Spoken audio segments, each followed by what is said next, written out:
Today many say, Blade is a genius. But what exactly makes him a genius? What path did he take from being a fairly mediocre pro player to becoming one of the greatest coaches in the world? And what helped him achieve such results? Hello everyone, it's Dale here, and today we're going to look into why Blade is so good and whether he truly deserves to be called a genius. But before we begin, don't forget to subscribe to the channel, drop your pro like, and let's go!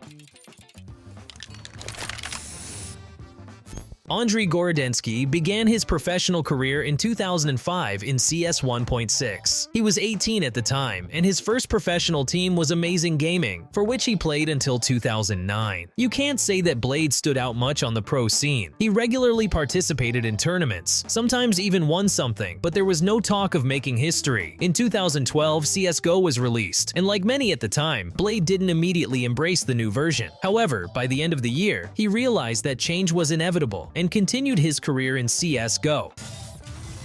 Friends, attention! An exciting New Year's promotion has launched on GGDROP. It's simple. Make a deposit of at least $20 using the promo code BLADE. Provide your ID through the form linked below this video and receive a New Year's chicken case. But hurry, case availability is limited and applications are accepted only until January 1st, 2025. Festive vibes and awesome drops are guaranteed. Wishing you all good games.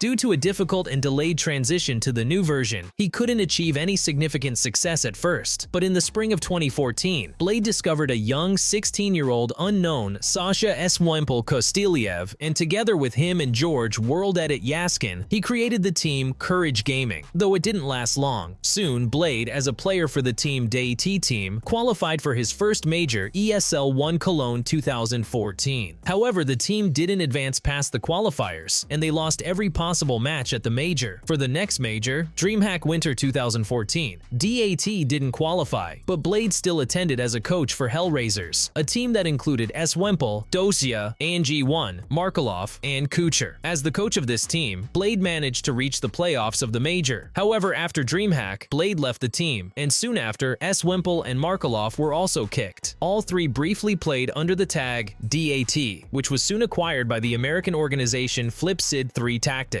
After playing with FlipSid 3 for a while, Swempel went his own way, but Blade stayed with the team for a long time. The team's main achievement was qualifying for 8 consecutive majors and earning income from major stickers. However, the team almost always exited during the group stages, only once reaching the quarterfinals, which was more of an exception. Thus, Blade continued to maintain his reputation as a mediocre player in a mediocre team. That said, while playing for FlipSid 3, Gorodetsky discovered Electro Nick, who also played for the team. Sticker farming at majors became the team's strategy. Over time, they participated in fewer tournaments, and when FlipSid 3 failed to qualify for the London Major, sponsors waved goodbye and the team disbanded. This marked the final transformation of Blade the player into Blade the coach. Our hero became the coach of Gambit, a team that had won a major just a year earlier. Blade already had extensive experience and a deep understanding of team development strategies. However, Gambit, after winning the major, were afflicted with a severe case of star syndrome. They had just kicked Zeus, and Blade, who had been a mediocre player until recently, wasn't an authority figure for them. As a result, Gorodetsky left the team after 6 months. However, during that time, he also scouted for Gambit's academy, discovering SH1RO, Inters, and Nafani. After leaving Gambit, Blade joined his former teammates from CS 1.6, who held the roles of CEO and head coach at Navi, becoming the sports director of Natus Vincer. At this stage, Blade's influence on the gameplay was only indirect. In the organization, Gorodetsky managed staffing and transfers, built a system for team development, and prepared reserve players. Moreover, he oversaw these processes not only for the CSGO roster, but also for Dota 2, Apex Legends, and other disciplines. 6 months later, Zeus and Kane retired, and Blade, having settled in at Navi and fully understanding what needed to be done, became the head coach. From there, as you know, all the greatest achievements of Navi, including their 2 major wins, were accomplished under Blade's guidance, a former mediocre pro player. There's a saying, those who can, do. Those who can't, teach. So, should a successful coach be a top player? This question makes you think, can a weak CS player be a good coach? Probably not, as a coach must understand all the nuances of the game, so their skill level is unlikely to fall below average. Can a top player be a good coach? It's possible, but there's a fundamental difference in the mindset of a coach and a player. A player focuses on executing numerous micro tasks perfectly in in their positions. They're in the moment. Every fraction of a second can be decisive. If a player starts thinking about anything other than their task, they'll slow down and get eliminated. This is why top players avoid becoming in-game leaders, knowing it will affect their stats. If this is the case with in-game leaders, then imagine the role of a coach. A top coach keeps in mind not just the specific round with all 5 players, not just the map, and not just the match. They consider countless other factors: the level and current capabilities of each player, team dynamics and relationships, the extent of their authority to know when to criticize and when to stay silent, and the entire development plan for months or even years ahead. Blade is at the perfect age for a coach, 37. He started his professional CS career in 2005, when Navi's sniper Ihor Wzruenderful-Zhdanov, 19, wasn't even born yet, and the oldest team member, Captain Alexib, 27, was in first grade. Age, experience, and the team's achievements make Blade a true authority figure for his players. Wzruenderful couldn't have dreamed of joining Navi's main roster just 18 months ago. When Alexib joined the team, everyone considered him a failure, a washed-up player, a lame duck, and so on. Now, they're major winners, players of the world's top team, and Blade made it happen. He took the risk of creating an international roster and making Alexib the captain, a decision no one believed in. He replaced the legendary S-Wumple with the unknown Wzruenderful, a skinny no-name kid who couldn't have dreamed of such a chance. The rest of the players have no complaints either. Such success was probably beyond their wildest dreams. Today's Navi roster has already matched their 2021 achievements, and the year isn't over yet. To become a top coach, it's not enough to know everything about the game, have a long-term plan, and possess vast experience. The hardest part is becoming the team's undisputed leader, earning their trust, and convincing them to follow you. Only then can a coach implement their plans and achieve success. Perhaps it's no coincidence that Wzruenderful, who once harshly criticized Blade during their time in Flipsid 3, later said Blade is one of the smartest people he's ever met. And as always, it's Dale here. I hope you didn't forget to subscribe to the channel and like this video because there's much more interesting content ahead. Wishing you all amazing matches.